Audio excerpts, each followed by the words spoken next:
The whole theme of this video is literally red. Like, bukkake red. Not funny. It's really not funny. I heard Beanie Man's song Red Red in my head and now I'm literally gonna be laughing for days. Okay, right to the video.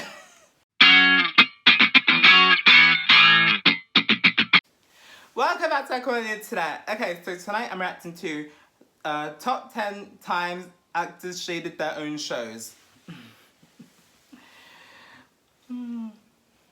Well, judging by the thumbnail, and by the first picture I see right here, before even I hit play, Miley Cyrus is gonna be on this list. Or at least an honorable mention, if there is one. But this should be an interesting one. So without further ado, I'm about to get into this reaction.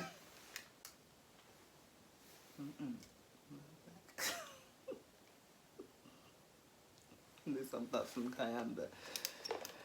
Okay. And then also have me dress up, you know, in a wig as a kid is a little weird, you know. Welcome to Ms. Mojo, and today we're counting down our picks for the top 10 times actors shaded their own shows. It's hard to dance like no one's watching when everyone's watching. It's been long enough because we've just been making the best season ever. But I think I've only been challenged sort of producerially for the last 5 years. For this list, we'll be looking at actors and actresses who publicly called out TV series they worked on. This is usually about the writing, the trajectory of their character arcs, or behind-the-scenes drama. Since some moments involve key plot points, a spoiler warning is now in effect.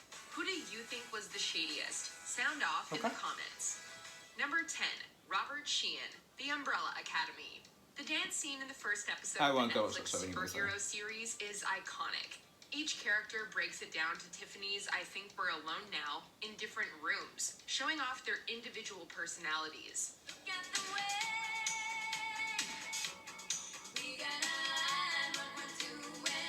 But if you ask Sheehan, aka Klaus Hargreaves, the scene felt more performative and didn't accomplish much in terms of story. In an interview with The Hollywood Reporter, the Irish actor admitted to not fully getting the scene. There's certain things about the show that completely baffle me. Like what? The dancing is one of them. I'm like, people love it. It doesn't help that he had to film this on the first day of shooting. Yeah, that might be just a little awkward. Dance like no one's watching. And also meet all these new people you've never met. Just dance in front of them. Number 9, Michelle Williams, Dawson's Creek. Since her TV days, Michelle Williams has starred in critically acclaimed films such as Brokeback Mountain, Blue Valentine, and Manchester by the Sea. Even though she's had a successful career, Williams worried that she'd be seen as Capeside's resident bad girl Jen Lindley forever. Look, my grams is waiting. I should go, but it was really nice to meet you guys, and I'll see you in school. In 2019, she told Vulture, quote, "When I got out of television, it felt like a stain on you. It was hard work to erase it and to ask to be looked at in a different, new way." Fortunately, the Emmy-winning actress's versatility kept her from being typecast. She also shared with fellow actress Patricia Clarkson that the formulaic teen drama was like working a factory job. So that was hard. It was a little bit like a factory job. At least it was a learning experience, right? Number 8, Billy Ray Cyrus, Hannah Montana. The Disney Channel show might have been wildly popular, but its stars reportedly suffered behind the scenes. Miley Cyrus herself said, I think now that I'm older, now I realize that's a lot to put on a kid. It's a lot to put on a kid. Back in 2011, the Cyrus family was going through a lot. Controversy surrounded Miley's new look and behavior, and her parents were seemingly headed for divorce. Billy Ray Cyrus opened up to GQ saying, quote, "I'll tell you right now, the damn show destroyed my family. I hate to say it, but yes, I'd take it back in a second." Since this interview, he's reconciled with his wife and daughter. Meanwhile, his work on the show is the reason Lil Nas X asked him to collaborate on a little song called Old Town Road that revived his music career. You might have heard of it. But he told me too that it was because he watched Hannah Montana. Number 7, Ed Harris, Westworld. Since 2016, HBO's dystopian drama has dominated our screens. The mysterious Man in Black, played by veteran actor Ed Harris, is a fan favorite, though the trajectory of his character isn't what he had in mind. Seems you're not the man you thought you were. Going from a deadly gunslinger to a powerless good guy, the Man in White, is quite the change. On his experience filming season 3 of the series, Harris said, quote, "I signed on to play the Man in Black. I did not sign on to play the Man in White, so it wasn't the most joyous season for me, I gotta say." When asked if it's difficult to get into the headspace of a dark character, he says, quote, "It's not so hard to embody, but it's hard to feel like something I'm really enjoying doing." Yikes. Tell us how you really feel, Ed. We ask ourselves, why are we here? Number 6, Angus T. Jones, 2.5 Men. Oh, I As heard about child him. stars grow up, they tend to distance themselves from past projects. In Jones's case, he was still on the show, though. The actor didn't hold back in his now infamous YouTube interview with his new church. Not only did he call the show filth in 2012, but he also told people not to watch it.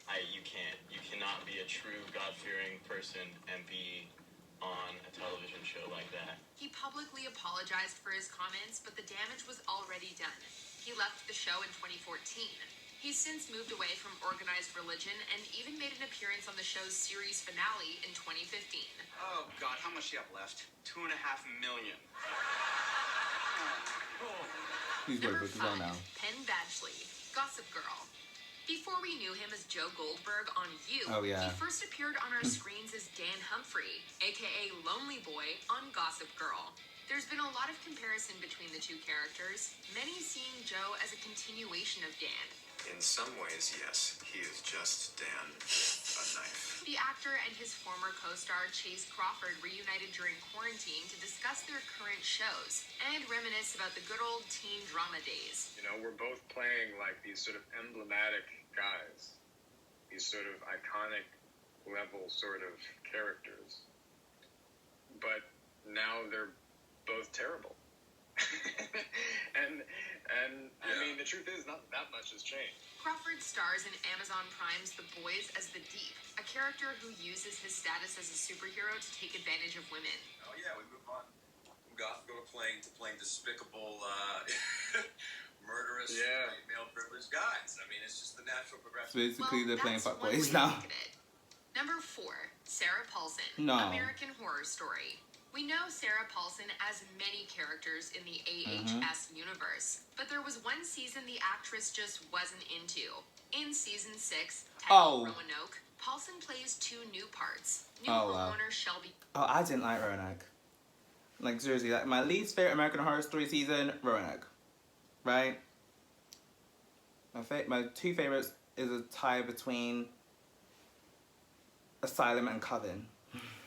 I'm gonna be honest, just have to put that out there. And British actress Audrey Tyndall, in addition to reprising her Lana Winters character from season 2.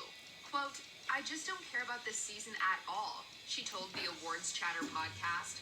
Paulson had just finished her award-winning role as Marcia Clark on the People vs. O.J. Simpson American Crime Story. Quote, "I was so underwhelmed by the whole experience. Her comments may seem a bit harsh, but she is the Supreme after all." What's a Supreme? You're looking at her. Number 3, Look at the Emilia king. Clarke, Game of Thrones. It's safe to say This that one's the no final surprise. season of Game of Thrones was a disappointment for many fans. Her character's And killed the off at the cast end, so. apparently wasn't happy either, especially the Mother of Dragons, who died a villain.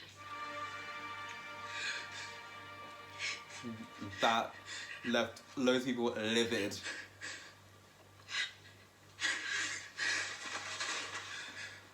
On Daenerys' fatal end, Clark said she was, quote, "annoyed that Jon Snow didn't have to deal with something, and that, quote, he got away with murder, literally." But it was ahead of the finale that the actress really said it all in just 3 words. Best season ever! See, she knew her character deserved better. She was trying to warn us. Number 2, Ellen Pompeo, Grey's Anatomy. I haven't watched Throughout Grey's its Anatomy over in a 15-year long run, time. Grey's Anatomy has had its share of drama behind the scenes. We all remember when Katherine Heigl landed in hot water after she pulled her name from Emmy consideration. But when Ellen Pompeo sat down with Variety's Actors on Actors in 2019, she shed even more light on the show's problems and the many times she wanted to leave. She went on to call out the lack of stimulating material. I haven't been challenged creatively at all. She made it her mission to make things better off screen, and considering she fought for a $20 million a year salary, we'd say she's met a milestone. Good to see. If you're bold, and if you do speak up, and if you do What say num- unpopular who's things, gonna be number one then? that you just might be part of some change. Before we continue, be sure to subscribe to our channel and ring the bell to get notified about our latest videos. You'll have the option to be notified for occasional videos or all of them. If you're on your phone, make sure you go into your settings and switch on notifications. Okay, no. Number 1. Okay, no Vanessa honorable Morgan, mentions, but Riverdale. yeah. The cast of Riverdale is notorious for shading the show's writers. For instance, Betty's Lily Reinhart admitted, They usually don't even know what's gonna happen. Like the show, they usually make it up because I hate to say that, but it's true. they also can't seem to hide their disdain for the eye-roll-inducing plot lines. With Veronica's Camila Mendez declaring, All my lines are WTF moments. but it was Vanessa Morgan, who plays Tony Topaz, who got real about both the media and the CW drama's portrayal of black people in an online statement. Quote, tired of us also being used as sidekick, non-dimensional characters Yes. to our white leads. Or only used in the ads for diversity, but not actually in the show. It starts with the media. Morgan also followed up the statement by replying to a fan on Twitter saying, quote, I'm the only black series regular, but also paid the least. Girl, That- I could go on for days. Do That you is agree nuts. with our picks? Check out this up. That is nuts. In my opinion, if you're the only person of colour on there, you should be paid more more than the rest of us. That's just my opinion. That's just my opinion. But I actually like this video. But all I can say is, Riverdale, it was alright when it started. Like, the first few seasons, it actually was alright. But then again, when I did watch it, I was like... It came out when I was like 17, going on to 18, and I watched it for a bit.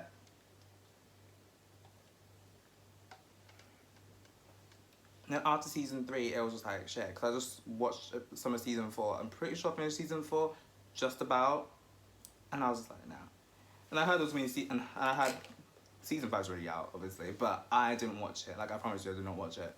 I haven't been on Netflix that much for months. I haven't watched it. So, yeah. It's almost like beating a dead horse at this point, right? Honestly, they should have ended the show after like season 3, season 4 maybe. But they're actually just riding that.